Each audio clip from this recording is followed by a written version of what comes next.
Sly has these sores that have popped up on his arms and on his back leg. In the same spot, mind you, pretty much in like a symmetrical pattern.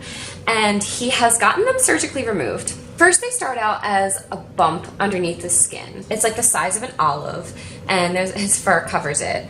And then it starts to ooze like pus and blood, like it's a sore, and it becomes like a scab. Once the scab goes away, then it's just like this raised bump on his skin without any fur, like almost makes me think of like a wart or something, but obviously with a smooth texture. The one on his left arm, right above his paw, was the biggest one. That one had the biggest bump and it created the biggest scab. It was oozing the most. The one on his right arm was kind of small, so that arm healed up really nicely after the surgery, but his left paw, because they had to take so much of the skin off of it in order to remove this mass to stitch it back up, they had to tighten the skin around it so much that it blocked off the wound from being able to drain itself and actually puffed up Sly's paw 3 or 4 times the size of his original paw, and it really made him swell up, and it seemed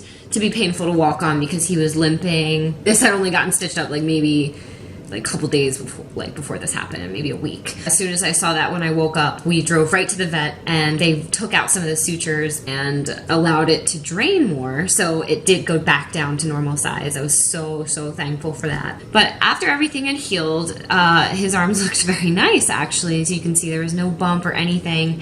It wasn't until these fully healed that I noticed the one on his back leg appeared. And he also even has a tiny little bump under his chin, if you can see in the picture there. So let's try to figure out what this is. Can surgery fix it? Nope. He had surgery on both of his arms and both have returned. When it was removed, was it tested for cancer? It was tested and it came back negative, not cancer. Were they tested for bacteria and viral infections? They were tested and again came back negative. No living organisms in there.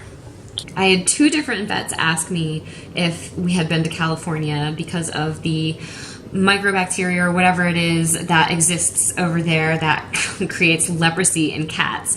And no, of course, I haven't been to California. I remember that couple years ago, I think it was 2014, Sly was in a little bit of an accident with a dog. He was bit by 2 huskies. We were outside in my front yard. I was just taking him out just for, like a treat, like letting him smell the fresh air and put his paws in the grass, and act like a cat.